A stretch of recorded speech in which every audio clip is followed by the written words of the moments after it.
Namaste India, your chatterbox is here to do some chit chat. So today's topic is very interesting. एक question आया था कि law of attraction मतलब creating are future के बारे में सोचना, लेकिन कहा जाता है हमें प्रेजेंट में रहना है। रहो प्रेजेंट में और सोचो फ्यूचर की। हाउ?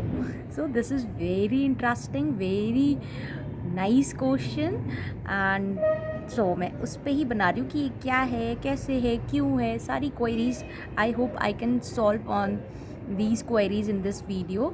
सो होता क्या है, लॉ ऑफ अट्रैक्शन मतलब हमारी जो भी डिज़ायर चीज़ है हम उसके बारे में सोच रहे हैं प्रेजेंट में रहकर, है ना। प्रेजेंट में रह के उसको सोच रहे हैं कि yes I have this thing now, I own this thing now. अब हमने ये चीज़ कर ली, आपने विजुअलाइजेशन किया, आपने राइटिंग मेथड करी, या फिर आपने बोडोइंग टेक्निक करी। बोडोइंग टेक्निक का मैंने वीडियो डिटेल में बनाया है, I will give the link.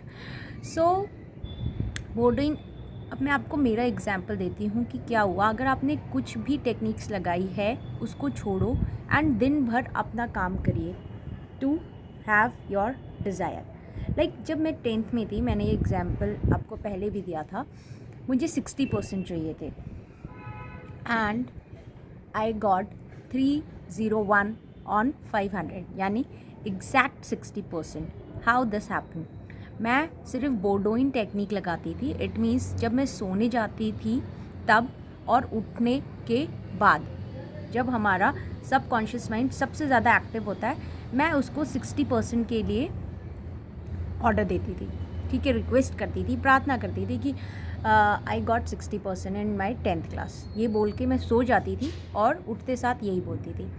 अब दिन भर प्रेजेंट में कैसे रहना है? दिन भर मैं ये नहीं सोचती रहती थी कि भाई मेरे 60% आएंगे या नहीं आएंगे, कहाँ से आएंगे, मुझे साइन मिल जाए कि मेरे 60% आ चुके हैं, मिल चुके हैं।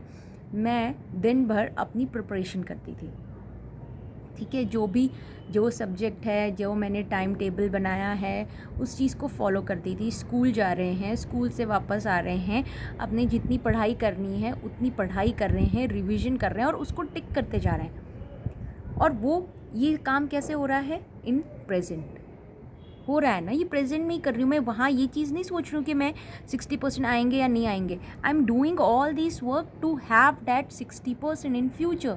जब मैं एग्ज़ाम दूंगी और उसके बाद मेरे 60% आ जाएंगे, इसलिए मैं ये सारी प्रिपरेशन कर रही हूँ। ये मतलब होता है प्रेजेंट में रहने का। जो भी आपकी डिज़ायर्स है, आप उसके लिए क्या एक्शन ले रहे हो, और जो एक्शंस ले रहे हो that is your present movement. आप उस प्रेजेंट मोमेंट में रहिए, उस चीज़ के लिए एक्शन लीजिए ताकि आपकी वो परसेंटेज, वो आपका डिज़ायर आपको मिल पाए। अगर आप किसी जॉब इंटरव्यू के लिए भी प्रिपेयर कर रहे हैं तो आपको वो सारे जनरल नॉलेज चाहिए, करंट अफेयर्स चाहिए। You have to know about yourself मोर।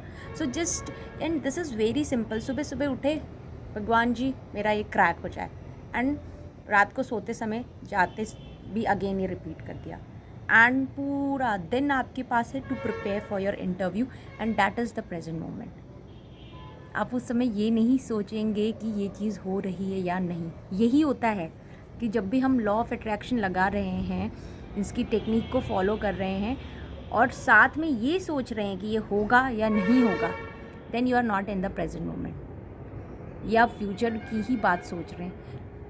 लेकिन जब आप ये कर रहे हैं और इसमें खुशी पा रहे हैं कि ये इसमें ये काम कर रहा हूँ इसलिए मुझे वो चीज़ मिल जाएगी, I am working on my self, मेरा सेल्फ लव बढ़ रहा है, मेरी जो डिज़ायर्स है उसकी तरफ मेरे काम और ज़्यादा बढ़ रहे हैं, तो ये जो क्वेश्चन है ना कि मिलेगा या नहीं, ये कभी नहीं आएगा। You are at the present moment.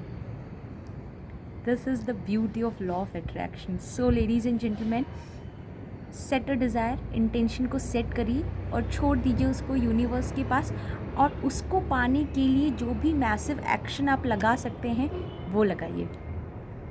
That's all from my side, and a very beautiful quote from Gautam Buddha, your mind is everything, what you think you become.